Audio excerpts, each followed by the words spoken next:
I'm Miranda, 32, and I survived being pushed from a helicopter by my own sister. Ashley and my husband Brent plotted my death for a $5 million insurance payout. Everyone thought I was dead for weeks while I fought to survive in the Alaskan wilderness. The look on their faces when I walked into my own funeral? Priceless. Before I dive into this nightmare, drop a comment letting me know where you're watching from, hit that like button, and subscribe to join me on this wild journey of betrayal and survival. Growing up, Ashley and I were inseparable. Two sisters born just 3 years apart, we shared everything from clothes to secrets to dreams. When our parents died in a car accident when I was 20 and Ashley was 23, our bond seemed unbreakable. We only had each other now, and the modest inheritance our parents left behind. Ashley was always the responsible one, cautious, planning everything meticulously, while I was more of a risk-taker. I used my portion of the inheritance to start a tech consulting business that thrived beyond my wildest expectations. Within 5 years, my company was valued at over $15 million, and I was featured in Business Weekly as one of the top 30 under 30 entrepreneurs to watch. Ashley took a different path. She invested her inheritance in what seemed like a stable retail franchise, but a combination of poor location, economic downturn, and possibly mismanagement led to its failure within 2 years. She lost almost everything and had to start over working entry-level marketing jobs, struggling to pay off the business debts she'd accumulated. I never lorded my success over her. In fact, I offered to help numerous times, but Ashley had too much pride. "I'll figure it out myself," she always said with that tight smile that never quite reached her eyes. I respected her independence, but looking back, I should have seen the resentment building beneath the surface. The sidelong glances when I mentioned a new client, the slight stiffening when I talked about buying my lakeside house, the forced enthusiasm when I took her shopping and insisted on paying. That's where Brent came into my life, at a charity gala I was sponsoring for child literacy. He was working the event as a financial advisor to some of the wealthy donors. Tall, with dark wavy hair and an easy laugh that made everyone feel special, Brent caught my attention immediately. He approached me with a glass of champagne and a compliment about my speech that was specific enough to show he'd actually been listening. "You connected educational opportunity to innovation in a way that made even the tech-averse dinosaurs in this room perk up," he said, his blue eyes crinkling at the corners. "That's a rare gift." Our connection was immediate and intense. Within 3 months, we were living together. By 6 months, he had proposed with a vintage emerald ring that showed he'd been paying attention when I mentioned once that diamonds felt too obvious. At our wedding a year after meeting, Ashley was my maid of honor, beaming beside me in the photos that would later be displayed at my funeral. What I didn't know then was that Brent's career was in trouble. He'd made some ethically questionable investment recommendations to clients that hadn't yet come to light, but had forced him to switch firms twice in the year before we met. His charming persona and network kept him employed, but his income was nowhere near what he implied. When we merged our finances after marriage, I was surprised to find substantial debt and minimal savings, but he explained it away as investing in himself through advanced certifications and temporary setbacks. I believed him completely. That was my first mistake. Looking back, there were signs that Ashley and Brent had an unusual connection from the start. They laughed at the same obscure jokes, often completed each other's sentences, and sometimes I'd walk into a room to find them in deep conversation that would abruptly shift when I appeared. I thought it was wonderful that my sister and husband got along so well. Their closeness seemed like a blessing. "You're so lucky," my friend Jessica told me once. "Most women have to deal with their husband and sister hating each other. You've got the dream team." The dream team. What a joke that would turn out to be.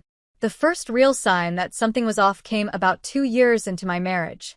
I came home early from a business trip to surprise Brent and overheard him and Ashley in our kitchen. They weren't doing anything inappropriate, just talking, but their voices had an intensity, a secrecy that made me pause outside the door. "She'd never agree to it," Ashley whispered. "You know how she is about control."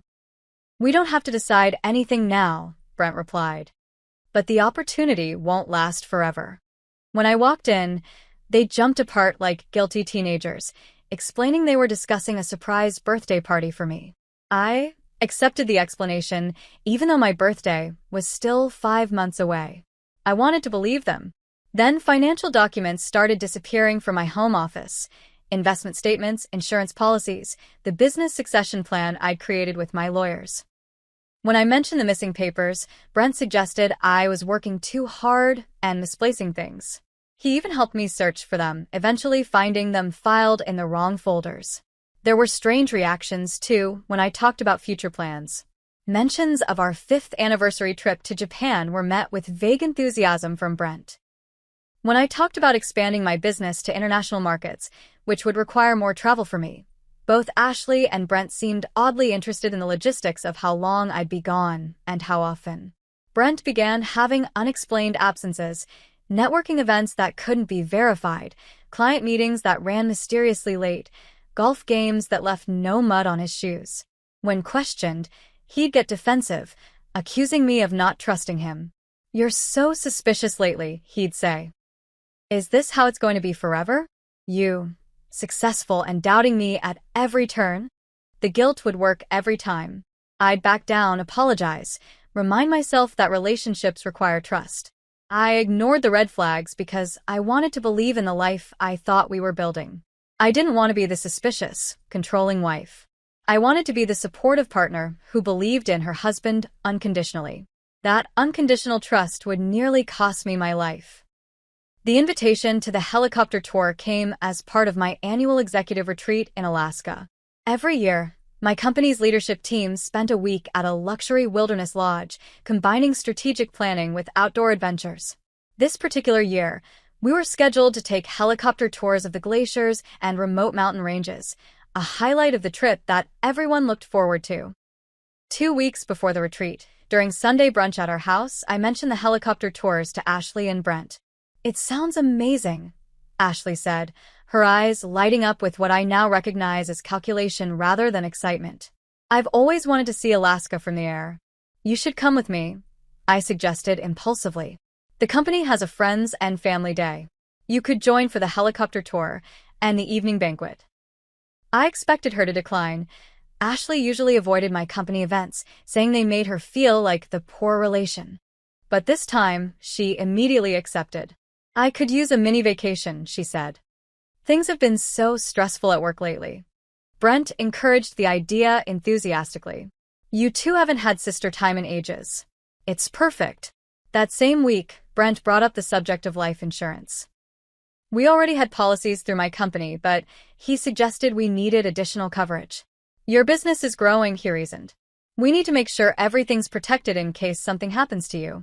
What if a client sues? What if there's an accident?" His concerns seemed reasonable. As the primary breadwinner with a growing company, additional insurance made sense. I agreed to the policy without much thought. $5 million that would go to Brent if I died, with Ashley named as the secondary beneficiary, just in case, as Brent suggested. The insurance agent seemed surprised at the amount and asked several questions about why we needed such extensive coverage so quickly. Brent smoothly explained it was for business liability protection and estate planning purposes. His background in financial services made his explanation sound legitimate, and I was too busy with quarter-end reports to pay much attention to the details. As the trip approached, Brent became increasingly affectionate and attentive. He planned special dinners, brought home flowers for no reason, and kept telling me to enjoy every moment of my trip. At the time, I interpreted this as loving support. Now I recognize it as the guilty conscience of a man saying goodbye. The night before my departure, he held me longer than usual. "I need you to know how much you mean to me," he said, his voice thick with what I thought was emotion but was probably just well-practiced deception.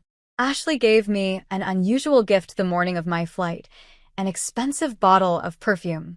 It's your favorite," she insisted, though I'd never worn that scent before. I spritzed it on to please her, not realizing she wanted me heavily scented to mask any other smells later, like fear or adrenaline, that might alert the pilot to something amiss. When we arrived in Alaska, the beauty of the landscape momentarily made me forget any lingering concerns. The jagged mountains, ancient glaciers, and vast wilderness created a sense of peaceful insignificance. How small human problems seemed in such a majestic setting. The morning of the helicopter tour dawned clear and bright, perfect flying conditions. Ashley seemed unusually interested in the details of our excursion. Which route are we taking? How long will we be in the air? How many people per helicopter? Are the doors removed for better photos? Her questions seemed excessive, but I attributed her intensity to excitement. We were assigned to a helicopter with just one other passenger, an older gentleman from my finance team who, at the last minute, complained of altitude sickness and didn't board. That left just Ashley, me, and the pilot, a gruff local named Tom who had been flying these routes for 20 years. As we lifted off, Ashley clutched her seat with white knuckles. I teased her about being nervous, not recognizing that her anxiety stemmed from what she was planning to do, not fear of flying. About 30 minutes into our flight, we were hovering over a particularly remote area of wilderness, miles from any trails or ranger stations. Tom received a call on his radio and explained he needed to check something with the ground crew. Just a quick stop at this service station, he explained, pointing to a small outpost below. Fuel gauge is acting funny. Won't take more than 5 minutes. He landed smoothly on a small pad, turned to us and said, "Sit tight, ladies. Keep your harnesses on. I'll be right back." The moment he stepped out, Ashley's demeanor changed completely. The nervous sister was replaced by someone calculating and cold. "Let's get some photos while he's gone," she suggested, unbuckling her harness. The view from the door would be amazing. I followed her, trusting as always. She opened the helicopter door, the rush of mountain air hitting us both. I stepped toward the opening, camera ready. "The light is perfect," I said, looking out at the wilderness below. "Perfect for what I need to do," Ashley replied. I turned, confused by her tone, just in time to see her expression harden with resolve. In that moment, her face became a stranger's, cold, determined, without a trace of sisterly love. Her hands connected with my shoulders in a violent push. There was no hesitation, no sign of inner conflict. I remember her eyes most clearly, flat and businesslike, as if she were merely completing a transaction. The force sent me tumbling backward, out of the helicopter. As I fell, our eyes met one final time. She didn't look away or show remorse. Instead, she reached for the door handle to close it, already moving on to the next step in her plan. Then I was falling, the helicopter growing smaller above me, the vast Alaskan wilderness rushing up to meet me. The human body falls at about 120 miles per hour in a free drop. But I wasn't in a free drop. My body tumbled and spun, creating drag. And then there were the trees, the dense pine forest that both saved and nearly killed me. I crashed through the upper branches, each impact slowing my descent, but also inflicting damage. Ribs cracked.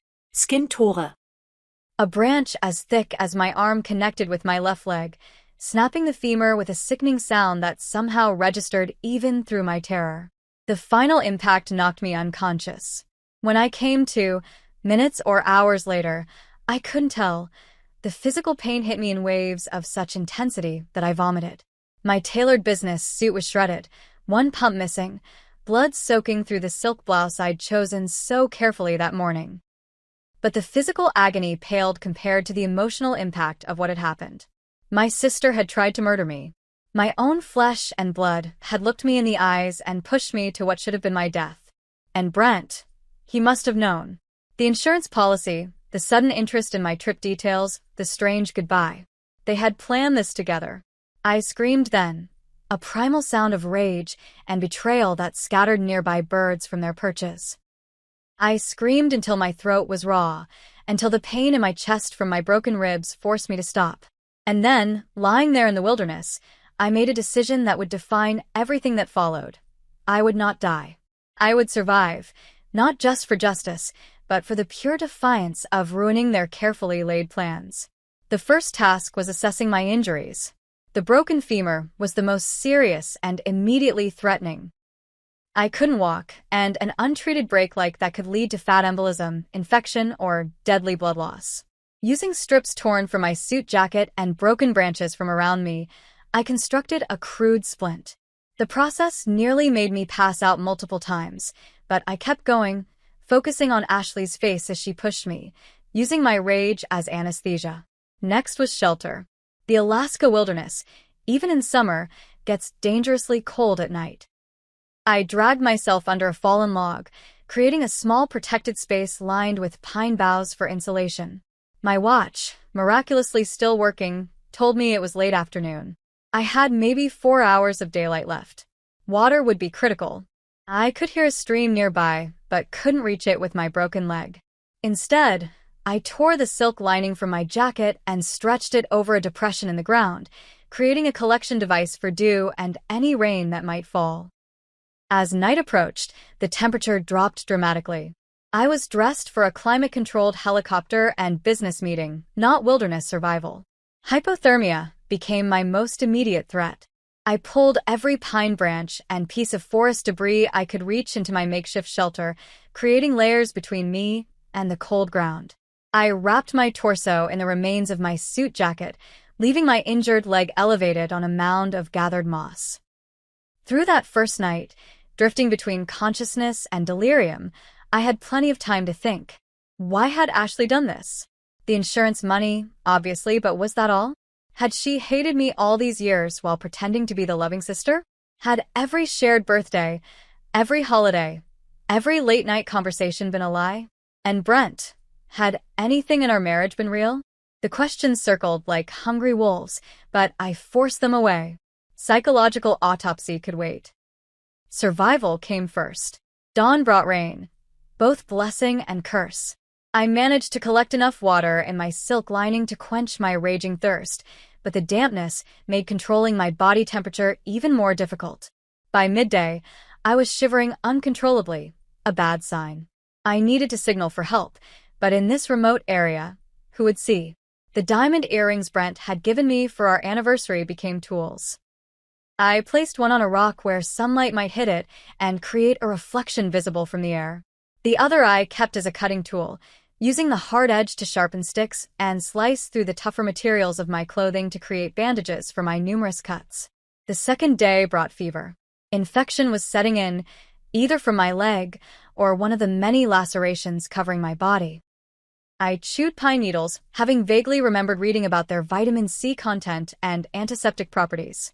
The bitter taste was oddly comforting. At least I was doing something, fighting in some small way. By the third day, I was slipping in and out of consciousness more frequently. The pain had become a constant companion, almost separate from me. I named it Ashley, which seemed fitting. In more lucid moments, I focused on my business training, problem-solving, resource allocation, critical path analysis. I'd built a multi-million-dollar company from nothing. Surely I could survive this. I created mental flowcharts for different scenarios. If rescue came, what information would I need to remember? If the fever worsened, what were my options? If an animal discovered my shelter, how would I defend myself? The structured thinking kept panic at bay and gave me the illusion of control in a situation where I had almost none. On what I believe was the fourth day, voices woke me from a feverish dream about falling. At first, I thought I was hallucinating, but the sounds persisted, human voices calling back and forth to each other. Through here, watch that drop-off. How much farther to the summit? Hikers. Recreational hikers on a trail I had known was relatively close by. With every ounce of strength remaining, I called out, a hoarse, broken sound that seemed too weak to travel more than a few feet. I tried again, louder, ignoring the searing pain in my ribs. The voices stopped. Then, did you hear that? Probably just a bird. No, listen, there it is again. I kept calling, using my good leg to bang a stick against a nearby log for additional noise. The minutes stretched agonizingly until suddenly, foliage parted, and two shocked faces appeared, a young couple in bright outdoor gear, utterly unprepared for the bloody, broken woman they found in the wilderness. "Oh my God," the woman whispered. "Jared, call for emergency evac now." The man fumbled for a satellite phone. "What happened? Who are you?" "My name is Miranda Taylor," I managed to say. "My sister pushed me from a helicopter 4 days ago. She and my husband are trying to kill me for insurance money." Their expressions would have been comical under different circumstances: shock, disbelief, and the awkward uncertainty of how to respond to such an outlandish statement. "Let's focus on getting you help first," the woman, who introduced herself as Rachel, said diplomatically. "Everything else can wait." The rescue helicopter arrived within 2 hours. The cruel irony of being saved by the same type of aircraft that had been the instrument of my intended murder was not lost on me. The emergency medics were efficient and kind, expressing amazement that I had survived both the fall and 4 days in the wilderness with such severe injuries. As they loaded me into the helicopter, I heard one medic say to another, "Isn't this near where that executive woman went missing earlier this week? The one who fell during a photo op? They've been searching the Western Quadrant, but there was no sign." My blood ran cold. They had reported my accident, but deliberately misdirected the search efforts. Of course, Ashley and Brent would need a body for the insurance payout. They would have told authorities approximately where I fell, but given them incorrect coordinates to ensure I wouldn't be found until it was too late. In the hospital, drifting in and out of consciousness through a haze of pain medication and surgery, I caught fragments of conversations among the nurses. "Poor thing. Such a tragedy. Husband on his way from Seattle. Sister already identified her belongings. Funeral being planned for next week." They thought I was just another patient. They had no idea they were discussing my own death with me. Somewhere in the hospital billing system, I was a Miranda Taylor, attempted murder victim. I was Jane Doe, hiking accident, found miles from where Miranda Taylor had reportedly fallen to her death. The perfect cover for what would become my greatest advantage: the element of surprise. I spent 3 days in and out of surgeries before I was lucid enough to fully understand my situation. By then, according to the snippets of news I could gather from the hospital television, the search for my body had been called off due to dangerous conditions. The narrative being reported was tragic but straightforward. Successful businesswoman Miranda Taylor had accidentally fallen while taking photos during a helicopter tour of Alaska. Her body was presumed lost in the vast wilderness. What struck me most was how quickly Brent and Ashley had moved to cement this story. There were already quotes from both of them in the news articles, heartfelt statements about their devastating loss, their appreciation for the search teams, their request for privacy during this difficult time. "Miranda lived life to the fullest," Brent told reporters, his voice reportedly breaking with emotion. "She was always seeking the next adventure, the next beautiful view. That she died doing what she loved is our only consolation in this nightmare." Ashley's statement was equally performative. "My sister was my best friend and my inspiration.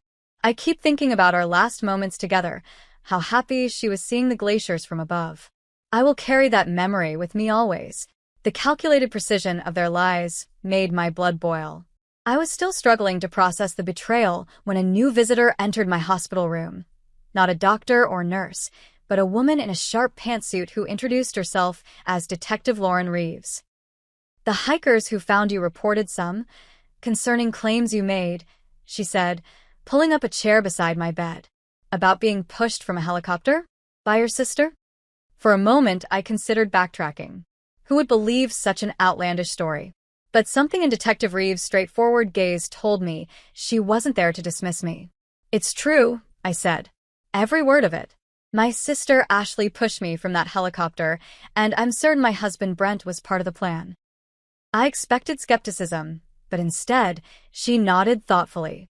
"The coordinates where you were found are nowhere near where your sister and the pilot reported your fall. That was the first red flag.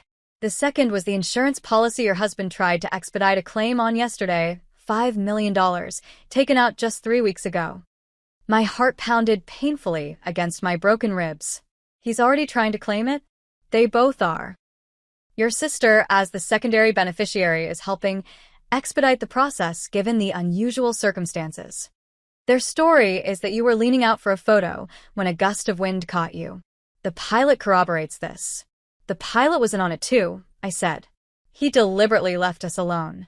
Detective Reeves made notes. "Here's where we stand, Miss Taylor. I believe you, but belief isn't evidence. Your sister and husband think you're dead, which gives us a unique advantage. If you're willing, I'd like to keep it that way for a little longer while we build a case."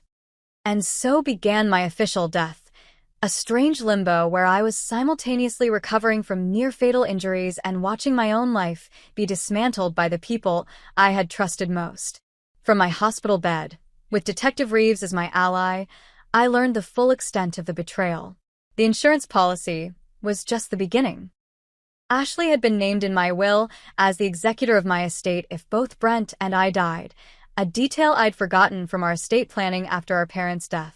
With me dead and Brent potentially implicated if questions arose, Ashley would have significant control over my company and assets during probate. Digital forensics uncovered deleted text messages between Ashley and Brent going back 18 months, long enough to establish that their relationship had evolved from friendship to affair to criminal conspiracy. Need to move timeline up, one message from Brent read. Investors asking questions about past recommendations. Alaska trip perfect, Ashley had responded. Remote, dangerous terrain, easily explained accident. There were messages about the pilot too, how much to pay him to step away at the right moment, assurances that he needn't know the full plan, just that they wanted privacy for a special sister moment near a particularly scenic area. Financial records painted an even clearer picture. Brent was in serious professional trouble. His questionable investment recommendations were actually much worse. He had been misappropriating client funds for years, moving money between accounts to hide the shortfalls. The scheme was on the verge of collapse, with regulatory authorities beginning an informal inquiry into client complaints. Ashley, meanwhile, wasn't just struggling financially. She was underwater. The business failure I knew about had led to gambling in an attempt to recover her losses, creating a spiral of debt she could never escape on her marketing salary. My death would solve both their problems at once. The most chilling discovery came from surveillance footage Detective Reeves obtained from my home security system.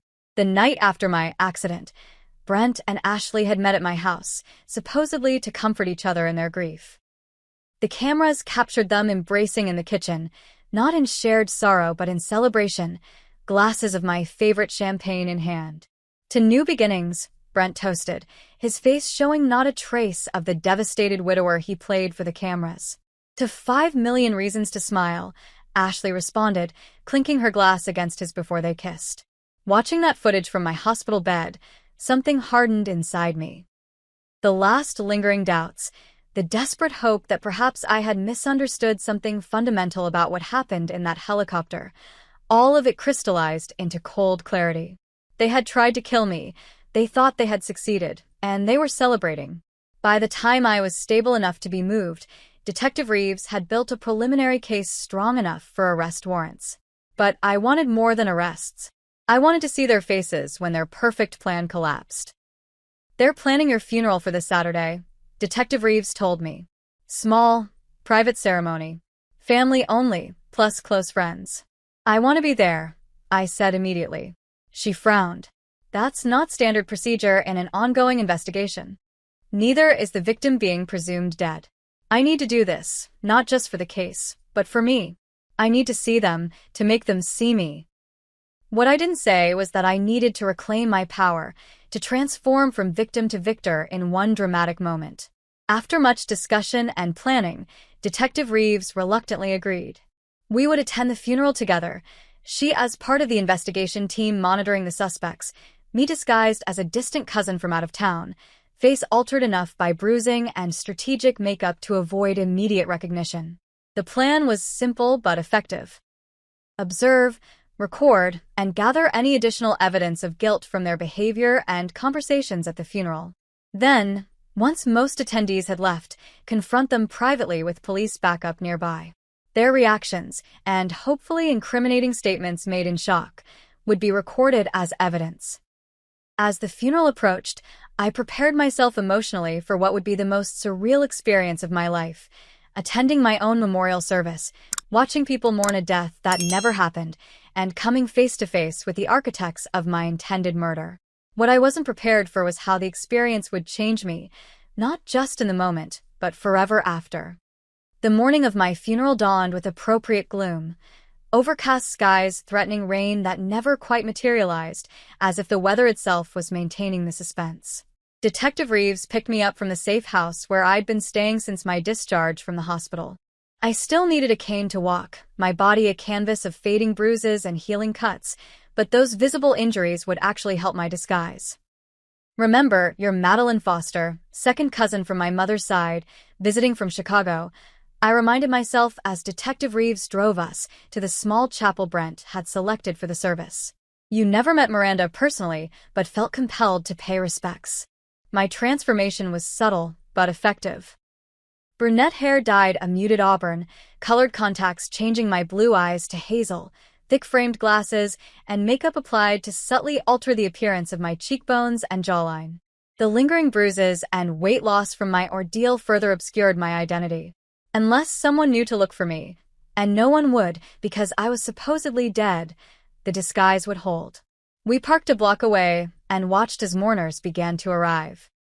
My throat tightened at the sight of familiar faces, colleagues from my company, friends from college, neighbors from our street, all dressed in black, many openly weeping.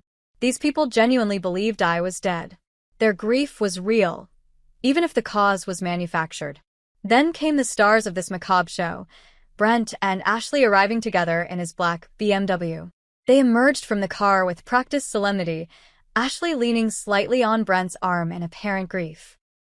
Her black dress was designer, new, I noted with a flash of anger, probably purchased with the anticipated insurance money. Brent wore a suit I had bought him for client meetings, his handsome face arranged in an expression of dignified sorrow. "Ready?" Detective Reeves asked quietly. I nodded, unable to speak past the knot in my throat. We entered the chapel after most guests were seated, slipping into the back row.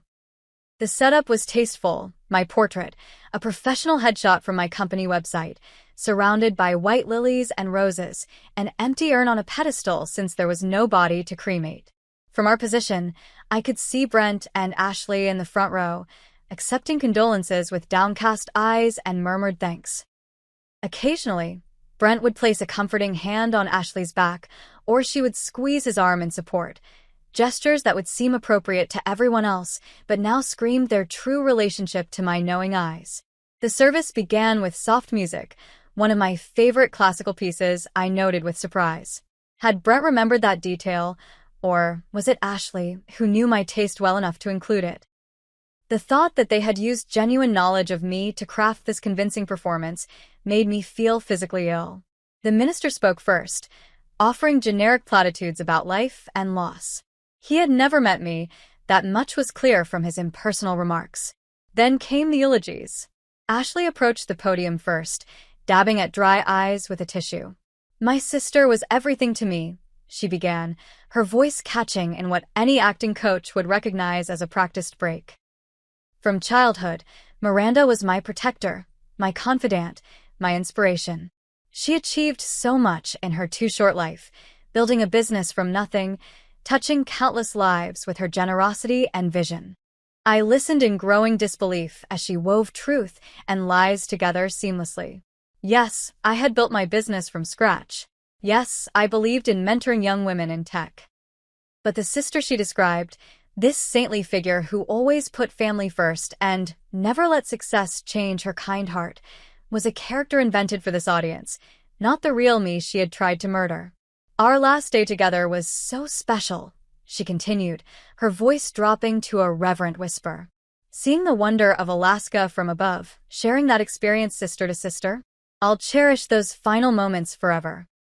Miranda died doing what she loved, seeking beauty, embracing adventure. That's how I'll remember her always. The calculated cruelty of using my actual murder as a touching anecdote made my hands shake with rage. Detective Reeves placed a steadying hand on my arm, a silent reminder to maintain our cover. When Brent took the podium, his performance was equally convincing. He spoke of our whirlwind romance, our shared dreams, the future that had been so brutally stolen by a tragic accident. He even shed actual tears, whether from genuine acting skill or the relief of getting away with murder, I couldn't tell. Miranda was the love of my life, he said, looking down at his wedding ring. I keep expecting her to walk through the door, laughing about how this was all a big mistake. I don't know how to live in a world without her light, her drive, her passion. But I know she would want us to carry on, to honor her memory by living with the same courage and purpose that defined her life. Several of my friends spoke next, sharing genuine memories that pierced my heart. Jessica recalling our college road trip, where we got lost in 3 different states. Marco from my executive team describing how I had mentored him when no one else would take a chance on a non-traditional candidate, my elderly neighbor Mrs. Patterson tearfully sharing how I always shoveled her walkway in winter without being asked. These real moments of connection, juxtaposed against the theatrical grief of the 2 people who had tried to kill me, created a disorienting emotional whiplash. These people had truly cared for me, and I was sitting among them, invisible, watching them mourn. As the formal service concluded, the minister invited attendees to a small reception in the adjoining hall. The family requests that in lieu of flowers, donations be made to the Miranda Taylor Foundation for Women in Technology, which Ashley will be establishing in her sister's memory. I almost laughed aloud at that. They were already planning how to launder the insurance money through a fake charity. Their foresight was almost admirable in its thoroughness. Most attendees filed toward the reception, but a small group moved to the cemetery plot nearby where a memorial stone would be placed despite the absence of a body. This was the opportunity we had been waiting for, a more private setting for the confrontation. Detective Reeves and I followed at a distance, watching as Brent and Ashley stood together at the empty gravesite. As the last few mourners drifted away after offering final condolences, they were finally alone, or so they thought. We approached slowly, my cane tapping softly on the cemetery path. Brent noticed us first, putting on his gracious, grieving widower face. "Thank you for coming," he said automatically. "Did you know Miranda through her company?" "You could say I knew her intimately," I replied, my natural voice emerging for the first time that day. He frowned slightly, not yet recognizing me, but sensing something off in my response. Ashley was more focused on the detective beside me, perhaps noticing her professional demeanor that didn't quite fit a funeral attendee. "I'm sorry you are?"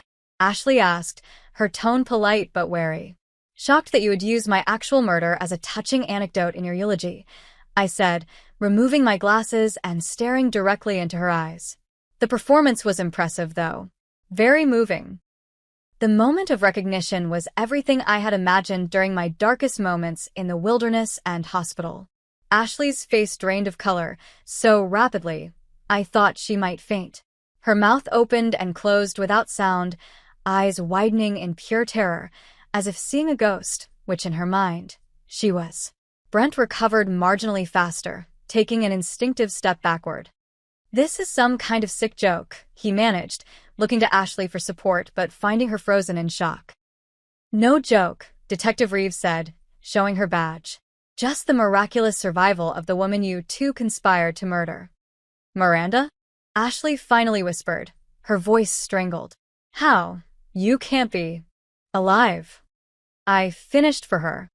"Disappointed?" "I survived the fall, Ashley. I survived 4 days in the wilderness with a broken leg and internal bleeding. I survived while you were picking out your funeral outfit and planning how to spend my money."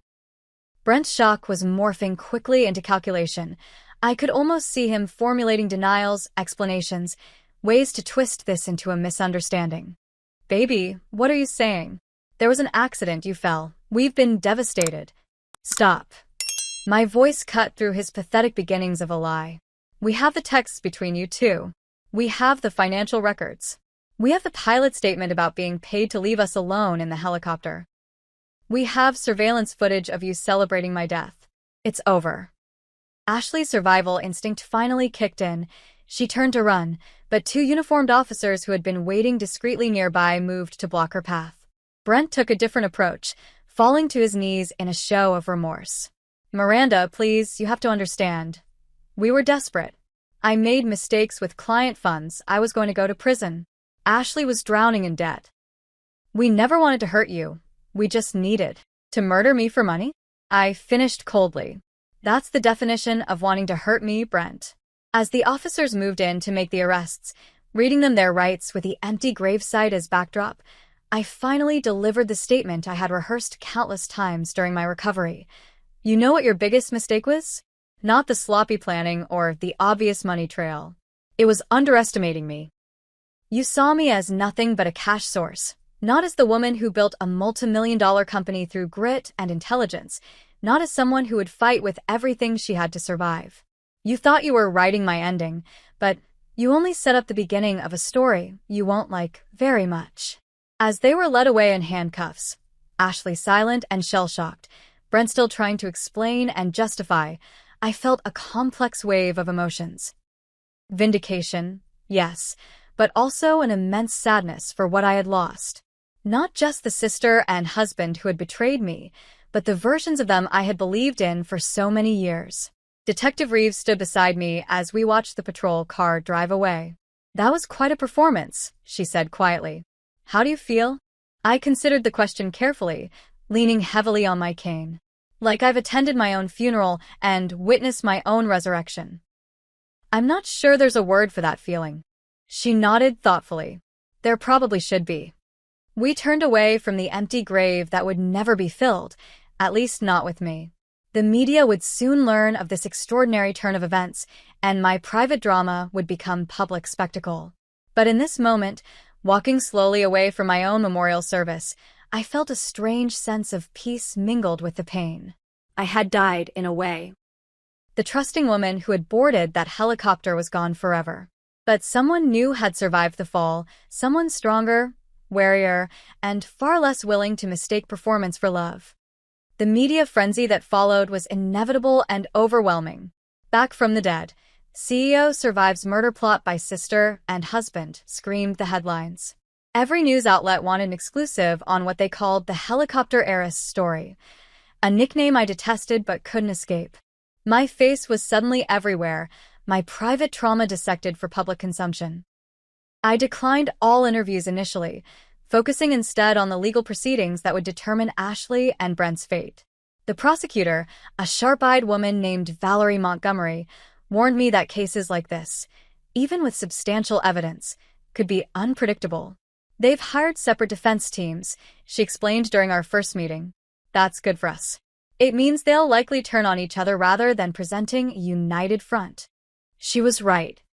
Within weeks of their arrest, the carefully constructed partnership between Ashley and Brent disintegrated completely. Their betrayal of me evolved into mutual betrayal, each attempting to minimize their own culpability by maximizing the other's. Brent's defense strategy emerged first. He claimed to be a victim of Ashley's manipulation, a grieving husband who had been drawn into her plot through emotional coercion and lies. My client was led to believe this was an insurance fraud scheme, not a murder plot, his attorney argued in preliminary hearings. Miss Thompson convinced him that her sister would be safely evacuated by an accomplice on the ground after staging the fall. He never intended actual harm to come to his wife. Ashley's team countered with equal desperation. MS.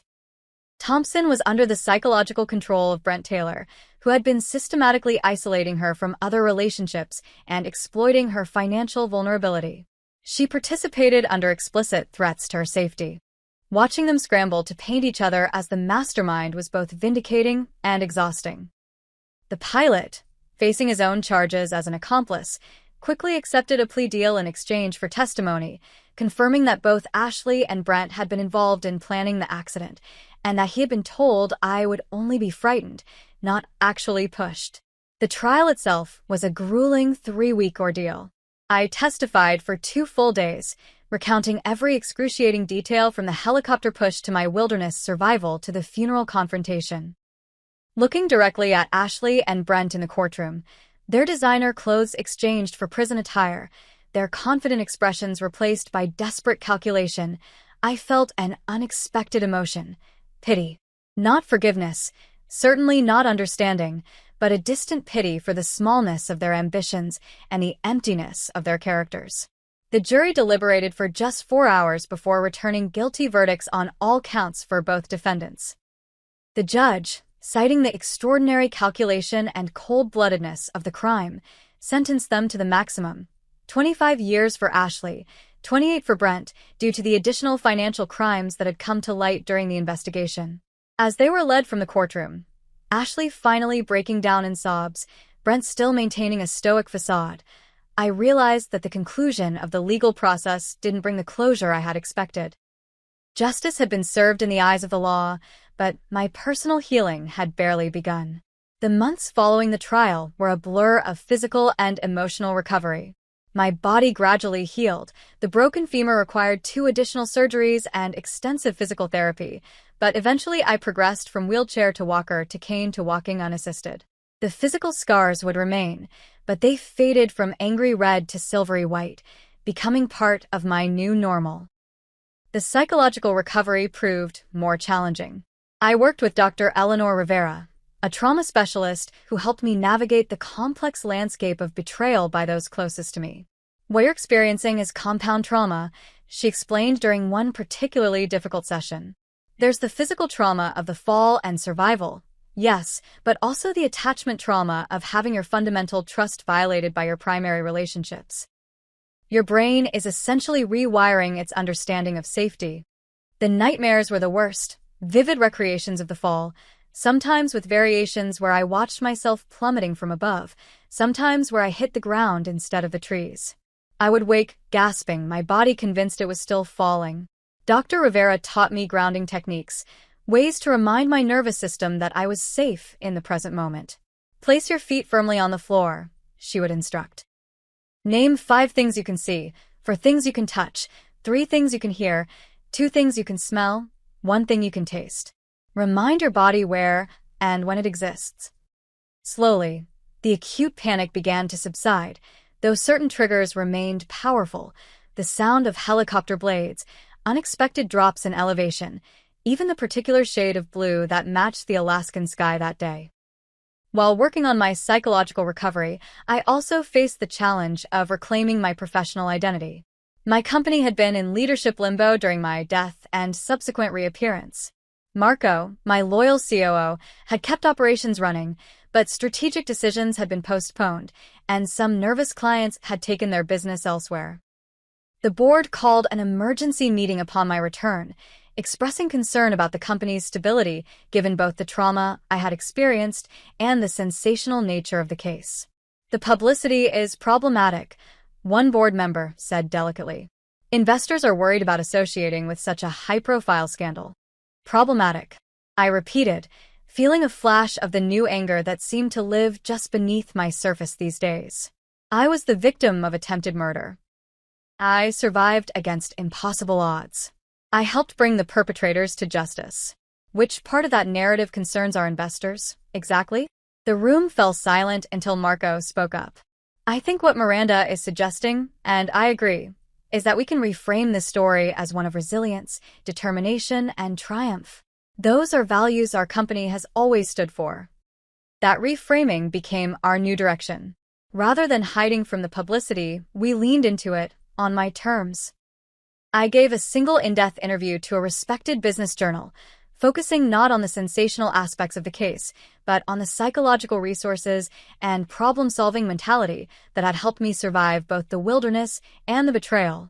The same skills that build successful companies: assessing resources, identifying critical paths, maintaining focus under pressure, adapting to changing conditions, saved my life in that forest, I explained. And they're the same skills that will guide our company forward. The interview resonated widely, changing the conversation from lurid fascination to professional respect. New clients approached us specifically because of the demonstrated resilience, and most existing clients recommitted to our services.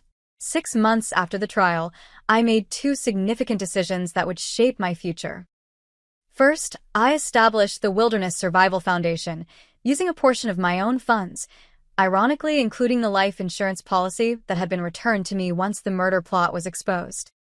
The foundation focused on 2 missions: providing wilderness survival training to the public and supporting survivors of intimate partner betrayal and violence. Second, I began the process of meeting with other betrayal survivors, people whose stories weren't as dramatic as mine, but who carried similar wounds. A former client whose business partner had embezzled funds and framed him for tax evasion. A woman whose sister had stolen her identity and destroyed her credit. A man whose wife of 30 years had systematically turned their children against him with years of subtle lies. These connections formed the beginning of a support network that would eventually become as important to me as my business achievements. In helping others navigate their rebuilding process, I found frameworks for my own healing. 1 year after the helicopter incident, I returned to Alaska, not to the exact location of my fall, but to the hospital that had treated my injuries. I brought a substantial donation for their trauma center and spent time with the emergency team that had saved my life. "I didn't expect you to ever want to see Alaska again," admitted Dr. Winters, who had overseen my emergency surgeries. "It's not Alaska's fault that human beings can be monsters," I replied. "This place is part of my story now, the place where I died in one sense and was reborn in another. I needed to reclaim it." As I stood looking out over the majestic wilderness from a safe, solid viewing platform rather than a helicopter, I felt a sense of perspective that had been missing in the chaotic aftermath of the trial. The landscape that had nearly killed me had also provided the means for my survival: the trees that broke my fall, the water that quenched my thirst, the shelter that protected me from the elements. Perhaps there was a metaphor there, I thought, about how the very experiences that break us can also become the source of our greatest strength. Exactly 1 year to the day after I crashed my own funeral, I found myself sitting alone in the cemetery, facing the now-removed memorial stone that had once borne my name. The grounds crew had replaced it with fresh sod months ago, but I could still see the outline where it had been, a ghost rectangle marking the spot where I was supposed to rest but never would. So much had changed in that year. My company had not only recovered but expanded, launching a new cybersecurity division that drew on my newfound appreciation for preparing for worst-case scenarios. The Wilderness Survival Foundation had trained over 2,000 people in basic outdoor emergency skills and provided therapy services to dozens of betrayal survivors. My physical recovery was as complete as it would ever be. I no longer needed a cane, though my left leg ached predictably before rainstorms, and certain movements would always remain difficult. The scars had faded to the point where makeup could conceal them for professional appearances, though I increasingly chose not to bother. They were part of my story now, badges of survival rather than marks of victimhood. After sitting at the empty gravesite for nearly an hour, I drove to the cemetery where my parents were actually buried. I hadn't visited since before the helicopter incident. In fact, Ashley and I had come together the previous Christmas, placing matching wreaths and sharing memories of holiday traditions from our childhood. "Hey, Mom." "Hey, Dad," I said quietly, placing fresh flowers between their headstones. "I'm not sure if you know what happened with Ashley. Part of me hopes you don't."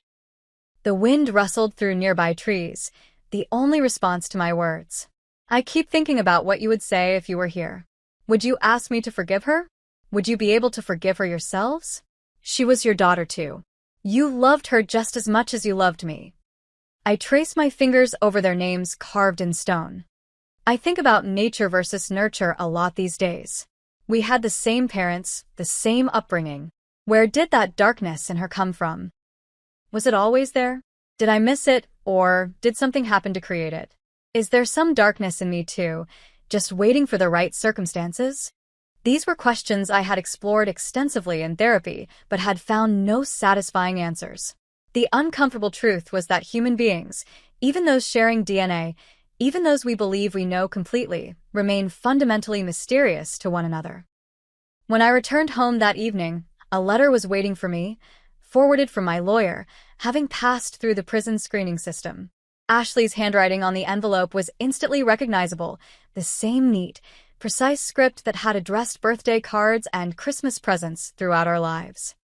For several hours, I left it unopened on my kitchen counter, going about my evening routine while eyeing it warily, as if it might somehow contain the same danger its author had once posed. Finally, just before midnight, I slid my finger under the flap and extracted 3 pages of prison stationery. "Miranda," it began, "no, dear. No terms of endearment. I've written this letter 17 times. Each version sounds more false than the last, probably because there is no way to authentically apologize for trying to murder your sister. Any explanation I offer will sound like an excuse. Any remorse I express will seem like manipulation. I accept that. I won't ask for your forgiveness. I don't deserve it, and requesting it would only be another selfish act. But I do want you to know that in the endless hours of confinement here, I've finally begun to understand what I did, not just to you, but to myself. I destroyed everything good in my life because I couldn't bear that you had everything I wanted. The jealousy started so small, little moments of resentment when you'd succeed at something that had been difficult for me. It grew so gradually, I didn't recognize the monster it was becoming. By the time Brent came into our lives, I was already so poisoned by it that his manipulation found fertile ground. This isn't an attempt to shift blame.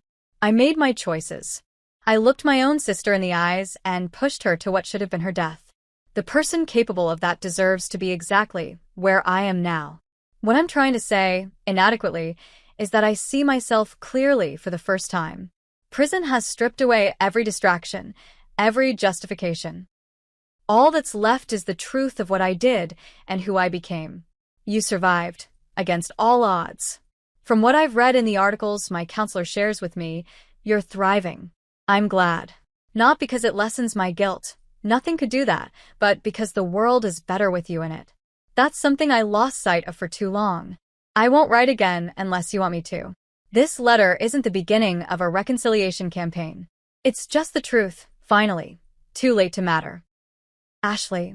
I read the letter 3 times before setting it down, my emotions too tangled to name. Was there manipulation hidden in her words? Probably. Was there also genuine remorse? Possibly. Did it change anything? No. But something about having her acknowledgement, the unvarnished admission of what she had done, without the courtroom gymnastics of blame shifting, provided a piece of closure I hadn't realized I was missing. I didn't respond to the letter that night or the next day or the next week. I brought it to my next therapy session, where Dr. Rivera and I discussed what Ashley's words meant to my healing process and what, if anything, I wanted to do with them. You don't owe her a response, Dr. Rivera reminded me. Your healing doesn't depend on maintaining any connection with her. I know, I said. But I keep thinking about that moment in the helicopter, the last moment when she was still just my sister and not the person who tried to kill me. There was a split second before she pushed me when I saw something change in her eyes. I've replayed that moment so many times, wondering if I could have said or done something different. That's a common reaction for trauma survivors, Dr. Rivera said gently, looking for the moment where you could have changed the outcome. But Ashley's choices weren't your responsibility. Intellectually, I know that. But there's still this voice asking why I didn't see it coming, why I trusted so completely. Because trust is human. Vulnerability is human. Those aren't weaknesses, Miranda. They're the foundations of connection. That night, I made a decision about Ashley's letter. I would neither respond nor completely close the door. I would sit with the complexity of having a sister who is also my would-be murderer, a person I had once loved who had betrayed me in the most profound way possible. I would accept that both realities could exist simultaneously and that my healing didn't require resolving that paradox. As for Brent, I felt nothing but a distant contempt. His betrayal, while equally severe, lacked the primal violation of a sibling's attempt on my life. He had been my husband for 3 years. Ashley had been my sister for 32. The depth of history made her betrayal cut deeper, but also made its aftermath more complicated. In the weeks that followed the anniversary of my death, I found myself entering a new phase of recovery, one focused less on processing the trauma and more on defining the life I wanted to create moving forward. The question shifted from, why did this happen to me, to who am I becoming because of what happened? The survival skills that had kept me alive in the wilderness became metaphorical guides for my new life. Just as I had assessed my resources and injuries after the fall, I now took inventory of my strengths and vulnerabilities with clear eyes. Just as I had created shelter from available materials, I now built protective boundaries around my new relationships while remaining open to genuine connection. I began dating again, cautiously, selectively. James, a civil engineer I met through the Foundation's wilderness training program, became a steady presence in my life. He approached my story with neither morbid fascination nor excessive caution, treating my experience as part of me but not my defining characteristic. What impressed me most wasn't that you survived the fall or even the wilderness, he told me after several months of dating. It was that you chose to use what happened to help others. You could have disappeared into a private life of justified paranoia, but instead you built something meaningful from the wreckage. His perspective helped me see my own journey more clearly. The wilderness survival had been physical and immediate. Splint the broken leg, find water, create shelter, signal for help. The emotional survival that followed was more complex and ongoing. Acknowledge the pain, process the betrayal, rebuild trust selectively, find meaning in the experience. 2 years after the helicopter incident, I gave my first public speech about the experience at a conference for trauma survivors. Standing at the podium, looking out at hundreds of people who had endured their own versions of betrayal and loss, I finally found the words to articulate what I had learned. We often talk about surviving trauma as if it's a return to who we were before. I began. But that's not how it works. You don't go back to being the person you were. That person is gone, not because they were weak or flawed, but because trauma fundamentally changes how we understand ourselves and the world around us. The question isn't how to become that person again. The question is how to honor what they believed in while becoming someone new, someone who carries the truth of what happened without being defined by it. Someone who understands darkness more intimately but chooses light anyway, not out of naivety, but out of informed courage. I'm not the woman who boarded that helicopter in Alaska 2 years ago. That woman trusted completely, loved unconditionally, believed in the fundamental goodness of those closest to her.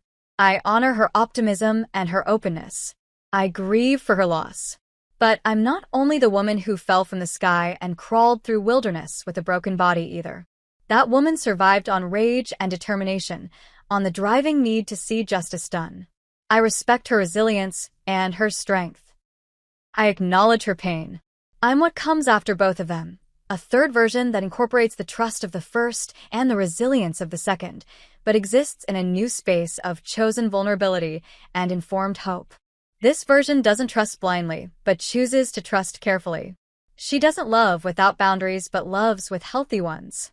She isn't naive about human capacity for betrayal, but she refuses to let that knowledge close her off from human connection. That's what survival really means, not just continuing to exist, but continuing to evolve. Not just enduring the fall, but learning to fly differently afterward. As I concluded my speech to resounding applause, I felt a sense of completion, not of my healing journey, which would continue throughout my life, but of the acute phase of recovery. The story of the helicopter, the betrayal, and the wilderness would always be part of me, but it no longer needed to be the primary story I told about myself or the lens through which I viewed every experience. There would be other chapters, other challenges, other triumphs. The woman who had crashed her own funeral was ready to attend the celebration of her new life, not as a ghost or a victim, but as the author of her continuing story. Have you ever experienced betrayal from someone you deeply trusted? How did you rebuild afterward? I'd love to hear your stories in the comments below. And if my journey of survival and transformation resonated with you, please like, subscribe, and share with someone who might need to hear that there's life after betrayal. Thank you for joining me on this incredibly personal story. Remember, even the deepest wounds can become the source of your greatest strength.